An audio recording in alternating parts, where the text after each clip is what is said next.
Carol.fahy here, bringing the real to real estate and putting the EXP in expert. Carol.fahy, your real estate expert. Wanted to talk to you today about doing your newsletter. Let's get started.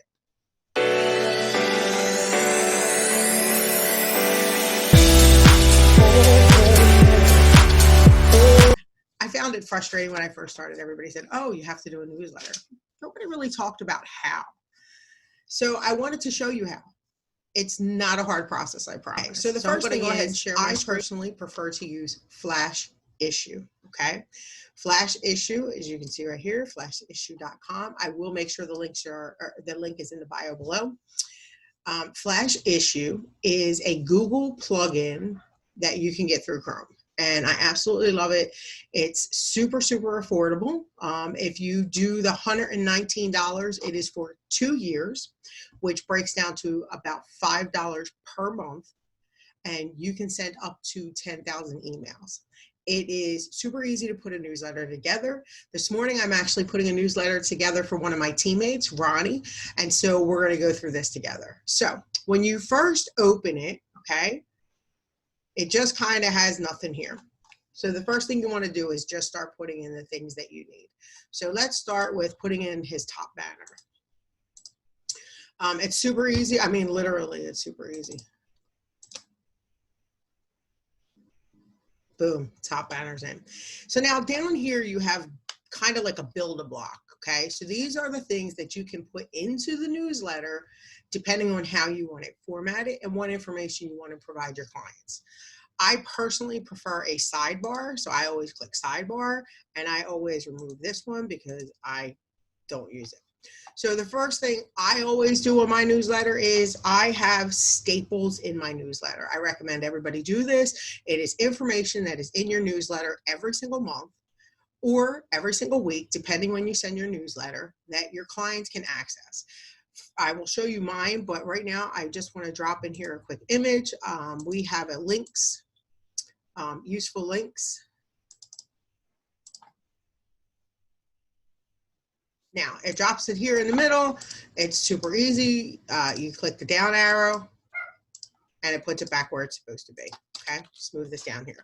So now for me,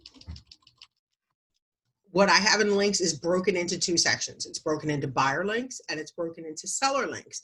Under seller links, I have a form my clients can fill out if they're interested in finding out the value of their home.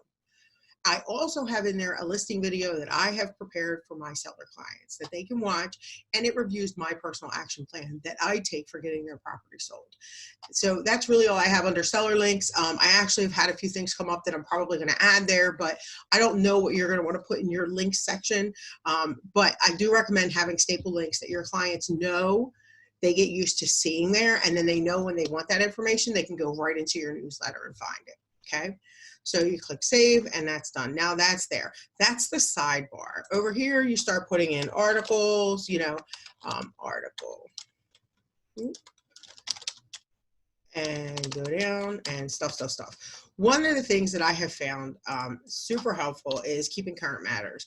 They do a lot of different articles, blog posts, things of that nature. You literally can copy and paste it right into your newsletter. Down the bottom, I also want to put a bottom banner for Ronnie. I want his clients, when they go into his email, to know that they can find his contact information. So we're going to just go, as you saw. Wait, I did that pretty quick, right? Let's backtrack. You click the image button. You see the image box goes in. You click on image. I mean, this really could not be any easier. Let's find his bottom banner, open file, and voila, his bottom banner is in there. So let's say he's got a feature video he wants to put in there. He can click the video box, move the video box up, and now your video box will be in there. So it's going to be what you want it to be. You can, there's 2 columns, there's an image text. It really could not be easier. So if you are providing them with quality information pretty regularly into their inbox, they're going to get used to seeing your name in their inbox. They may not read it, but that's okay. You just want them to see that subject line and that it came from you. Then let's say all of a sudden they've decided to sell their house. They're going to look at each other and go, well, you know, Carol sends us newsletters all the time. I have her email, her email. Let's go ahead and give her a call. Your information is readily available, and they knew that you were consistent in sending that information. Consistency is the biggest asset you could ever have in the world, so start building it. Okay, and so here's just a basic template for Ronnie to build his newsletter. I don't really know what he's going to be putting in here, but I wanted him to have the staples available to him, and so I went ahead and did this. One of the other things that you need to know is that lists, you can build multiple lists, okay? So we have team plans, we have clients. I personally break mine down a couple of different ways. If I have a new client email, it goes on the mass list. That's the email that goes out to everybody. But I also break it down to how they might be looking to do a real estate transaction. Maybe they want to purchase a property. Maybe they need to sell a property. Maybe they're a realtor, a real estate investor, and they're looking for investment properties, because I'm sending out newsletters based on what my clients need. So I wanted to just show you the newsletter that I sent out this last week so you can see what my completed newsletter looks like, and you can see the staple links that I provide for my clients. So the first thing is obviously my banner's there. I've got my branding readily available on my banner. So the links that I provide all of my clients, for my buyer clients, is home searches, mortgage calculators. If they are looking to get information on obtaining a VA loan, that's available to them. I also have a neighborhood research. I think this is a fantastic resource for clients. It is homefacts.com.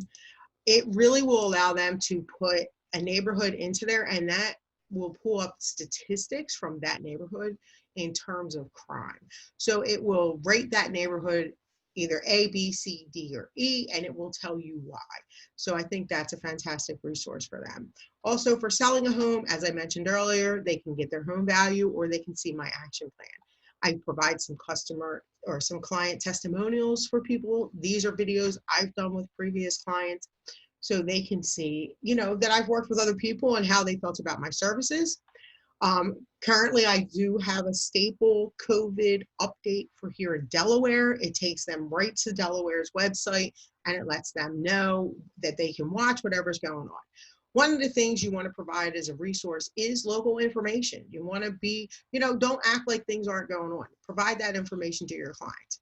Kind of put it from a realtor's perspective or from a realtor's swing. You know, how did COVID affect your local real estate market? What did you do to combat COVID from damaging your clients' values in their properties? These things were things that anyone with a house wanted to know. So you could have done that. I also had implemented a virtual process. I made sure that was in there. And of course, all my follow me icons. This is important because people all use different platforms.